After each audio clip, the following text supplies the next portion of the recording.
Professor Goldman. I decided to do my analysis of data from the National Health and Nutritional Examination Survey on depression in the United States. Now, according to estimates from NHANES and from the Behavioral Risk Factor Surveillance System, in 2008, anywhere between 8 to 10% of the non-institutionalized national population were depressed. According to my analysis of data from 2013 to 2014, about 14.7% of the total population is depressed, which indicates that depression prevalence is rising. This is also consistent with literature on depression prevalence. This table here represents the portion of the total population represented by certain demographic subgroups, while this column here represents the proportion of that subgroup that is depressed. So here it shows that 43.8% of the total population is male, and about 11.6% of males are depressed. Now, the ones that I've highlighted represent groups that have a particularly high proportion depressed. For example, females have about 17.1% depression prevalence. Blacks and African Americans have about 18.2%. Those identifying as other or multiracial have about 27.3%. Those between the ages of 55 and 74 have about 18.2% prevalence.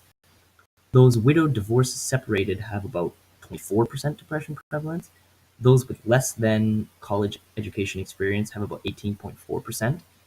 Those making less than $20,000 a year have about 26.1% depression prevalence.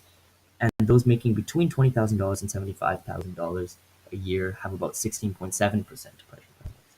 Now, it is within these income groups that I've chosen my intervention, which is universal basic income. Universal basic income, or UBI, is defined as giving cash supplements for the entire population regardless of their personal income.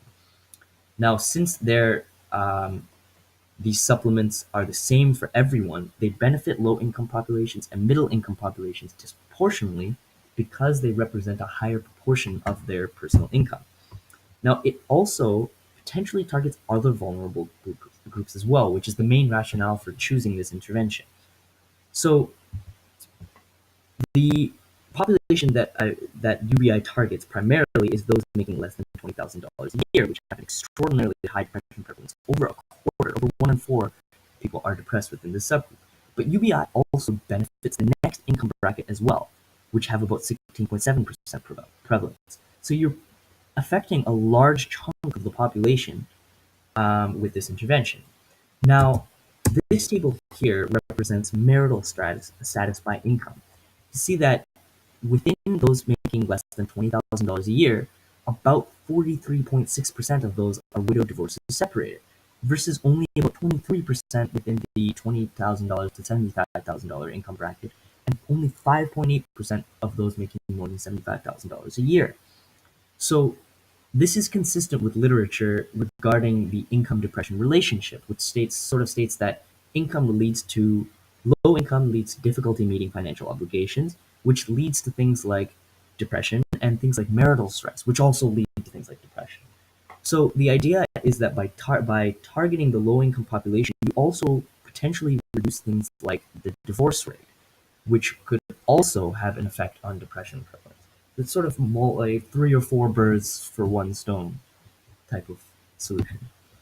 So within NHANES, depression is assessed via the 9-item patient health questionnaire, PHQ.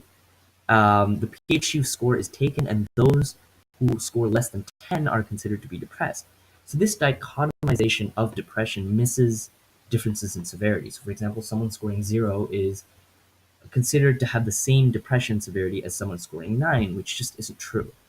The score is also vulnerable to recent life events, meaning that if there was a death in the family recently, or if someone was divorced recently, they're more likely to score lower on the patient health questionnaire, but not necessarily be actually depressed. So that effect might not last more than a few months. The survey is also cross-sectional. So the intervention that I chose, UBI, is based off of very complex assumptions on interactions between things like socioeconomic status and marital status, which we don't actually know are true. So for example, it could be that those who are widowed, divorced, and separated just have a lower income and are therefore likely to be depressed, or those who are depressed are more likely to then make less money. Whether the direction of these relationships isn't known, via analysis of cross-sectional data. So with that, I'll end. Thank you very much for listening, Professor Coleman. Have a Merry Christmas and a Happy New Year.